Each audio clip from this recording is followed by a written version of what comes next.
I think you'll probably hear from all three of us that the world for broadcast media, be it radio or television, is more competitive and more challenging than it probably has been throughout my experience of working in the news business. I've been at ITV for nearly 20 years now, and as you would imagine, over that time a lot of things have changed.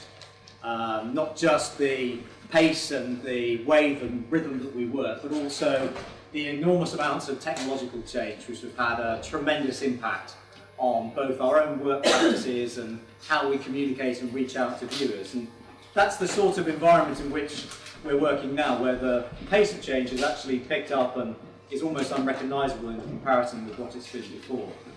I know one of the focuses for this morning is about mobile technology, and I think that goes to show just what a difference technology has made to the way that we operate.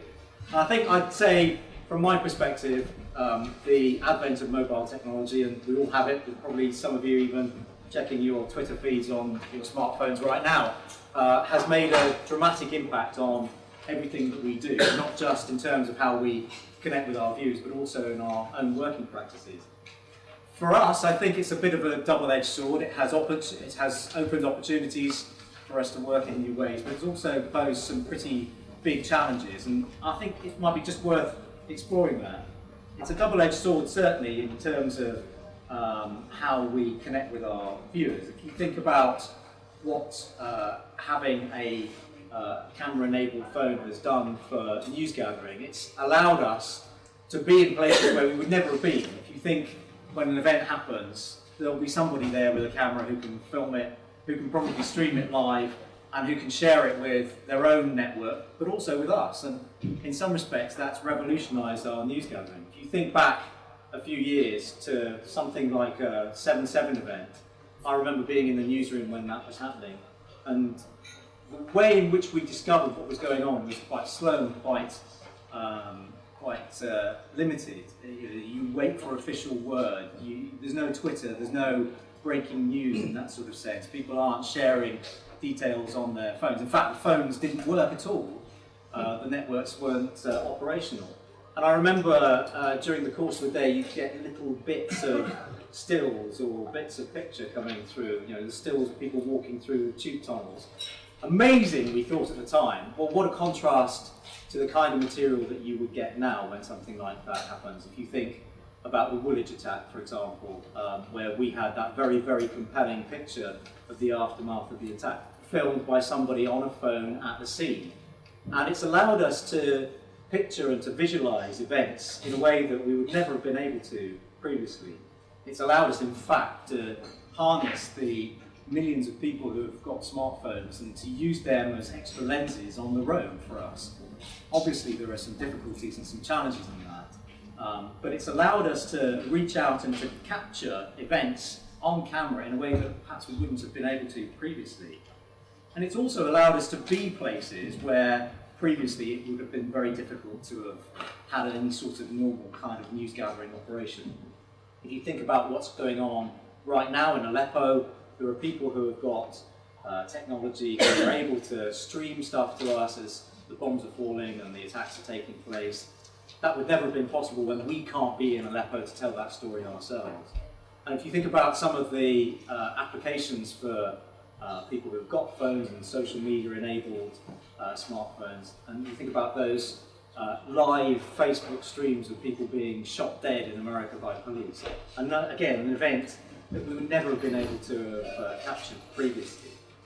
So our access to material has been transformed. As I say, I think that comes with some downsides as well as some upsides. But it's also changed our own working practices. If you think about how we deploy teams to breaking stories, we're able to do that in a much flyer, lighter way than we would have done previously. You don't have a satellite, you don't have a whole camera crew, you don't have a reporter and a big team. You can be a one-man band in a dynamic and developing situation and still be able to do the sorts of things that we expect from our broadcast teams. It's also had an impact, I think, in our newsrooms. If you think about the penetration of mobile technology and new technology in particular out in the real world, that's gravitated into our newsrooms too. We have a whole new generation of tech-savvy, digitally enabled and minded people who are spreading the word and at the cutting edge of technology and how we use it in our newsrooms already. And it's also, I think, driven engagement with our viewers. So people can become more involved in a story because they can share it, they can engage with it as it's happening in real time, and they can also participate in it. So there are some real positives in the advent of mobile technology and how it's revolutionised our newsrooms. But for us as news organisations, I think there are some real downsides too, and some real challenges which I think we're still working through the implications of. If you think about the way in which people consume news these days, the opportunities to engage with it at any time of the day or night are obviously there. You only have to pick up your phone, look at your social media network, go online, and you've got a wealth of information at your fingertips. Why do you need a news broadcaster to tell you what's going on in that case? You've got access to hundreds of different sources at any particular point you might need, and you don't need somebody to sit down at 6:30 or at 10 o'clock or whenever it might be and be told what the news is. They know already pretty much during the course of the day if they are interested in news and in events. You don't even need a rolling news channel, I would say, because you've got rolling news and updates on your phone. Well, that gives us a bit of a challenge, a bit of a problem about why we're relevant anymore. Why should anybody pick us rather than any other person who's posting information or updates online? And we're all from the evil mainstream media, which you hear a lot about these days. And increasingly people are suspicious of us and our motivations and our authority. When I started my career in the news, there were a limited number of outlets that people went to for information and for analysis and context, and we were one of them, and we are less one of them now. The opportunity and the competition for people to put forward their own ideas and interpretation of what's going on is obviously much greater. And because people kind of get locked into the bubble that is their own network that's provided by social media and technology, then their suspicion of other people and their analysis can be an issue for us to deal with. You only have to look at what's going on in the American election to understand that the facts that we all trade in and we think we are responsible for and we have ownership over are in the mix. We live in a post-factual world where actually black is white and white is often black, and there's no point us saying it isn't because people will not believe it. So sometimes I think we struggle to find our rationale and our raison d'etre in the face of this avalanche of information that is out there. And I think as we go forward, that will continue to be an issue for us. And coupled with that is a phenomenon which we all experience, which is declining audiences. It's not just newspapers that have got a challenge in reaching out and connecting with the people that they want to get their message to. We have it too. News audiences for broadcast and for radio have declined year on year for many, many years, and it's something that we are aware of, that we try and arrest and try and prevent, but we have to be prepared to accept that we have a smaller share of the audience than we used to. So where does that sort of leave us? Over the last 5 years, I think some of the big changes that newsrooms have encountered have been about dealing with this opportunity to connect with what we do, what we still feel is important. That's where I think this sort of subject about content comes in, and you'll hear a lot about content in all sorts of different ways from broadcast media and from other people who produce it. Brands, for those of you who work in the commercial world, are acutely aware that getting their content out to their consumers is incredibly important. And social media and mobile technologies are an inherent part of that. You only have to go onto Twitter and see the incredible amount of advertising that goes on and the engagement that people are trying to drive through brand identity and content to know that it's a big deal and there's an awful lot at stake. Well, I think that's at stake for us as well, and in some respects we are all generators of content. And if you think about what we do and how we deliver the information and the material that we collect and that we produce, it's all about managing content in some respects. And for us, having a strategy about how you deal with your content is absolutely key. And that's, I think, changed over the last certainly 10 years, but 5 years as well. One time you just go off, do your news gathering, put it on a programme whenever it was and expect your audience to engage with it. It's not really enough to do that now. we have to identify what the unique selling points of our material are. We have to package them in a way that makes them inviting and accessible and shareable, importantly. And we look at trying to provide information right across all platforms to make sure that people are available and our content is available to people whenever they want it.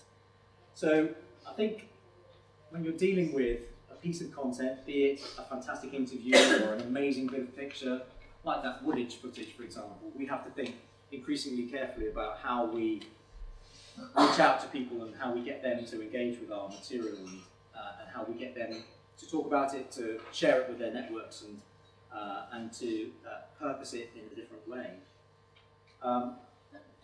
Let me talk a little bit about some of the strategies that we at News at 10 have tried to introduce to not combat the influence of mobile technology, but to at least make our purpose relevant.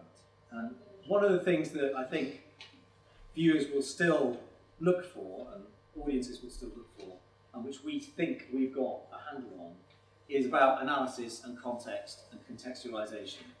And if you think about the core numbers of people who still sit down every day and watch a news bulletin at 6, at 6:30, at 10, they're substantial numbers of people.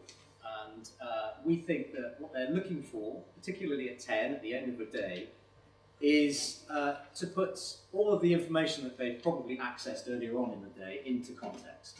And our proposition to people is watch News at 10, and we will try and make sense of the world for you, not in a patronising way, not because you can't make sense of it yourself, but because we are prioritising specialisms and expertise and are putting everything into context. So you may have been aware of the news events of the day right from very early on. You've been connected to your social media sites, you've logged on, you've seen how stories have developed.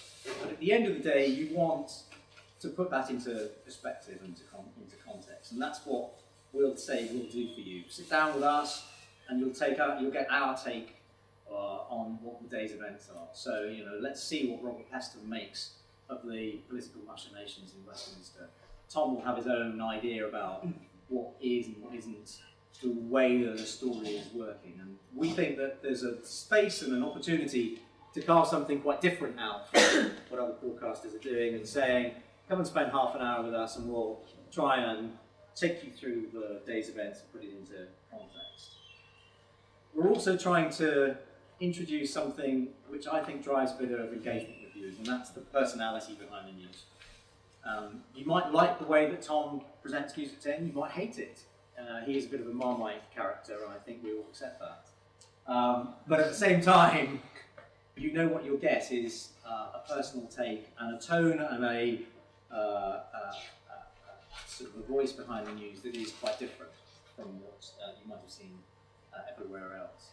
And harnessed to that, we have a strategy for how we manage the stories right throughout the day. It's about identifying something that we call, and we like to call the singularity. So, be it the week of special coverage we've just done from Aleppo, we've highlighted something that's very compelling in some of the news gathering that we've done, and we've tried to put it out, showcase it, get people to share it, to engage with it throughout the course of the day. And so our online offering is just as important as our on-air offering right throughout the day. The other aspect of that is about using social media to our own advantages.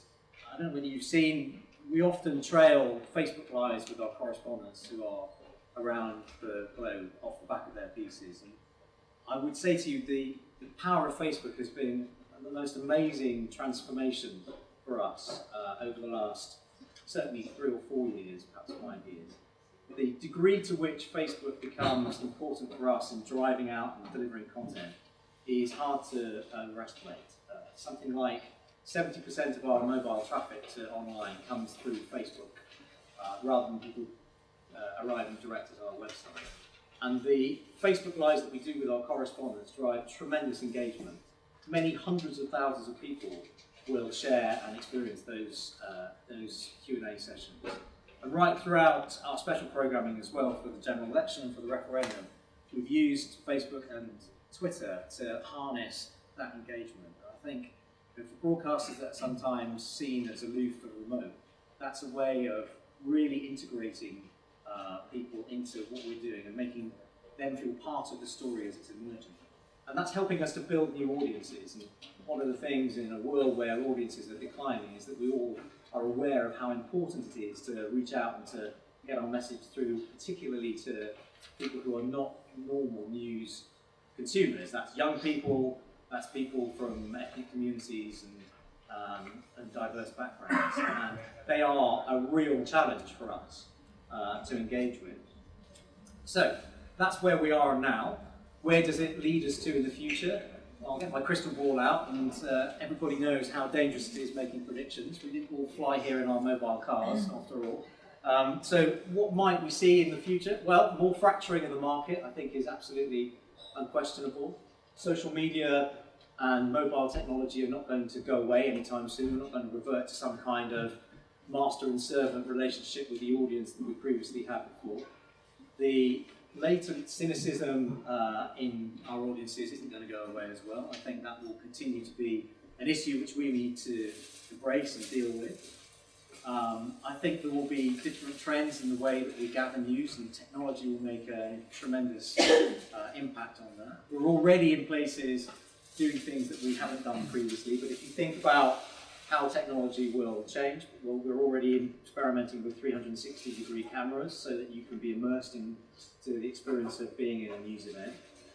Virtual reality news programs, I don't think that's very far away. You know, you will have an Oculus Rift headset at home in 5 or 10 years, and if we film it in a particular way, imagine what it would be like to be in Aleppo, experiencing those bombs coming down. It would be an extraordinary way of engaging people with the story. So, you know, that could be coming.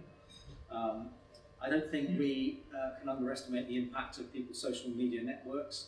I don't think people are going to stop operating within the bubbles that they are creating for themselves, and that time shift and dislocation that we experience now is only going to become more acute. And I think, you know, Jonathan will probably talk about this much more.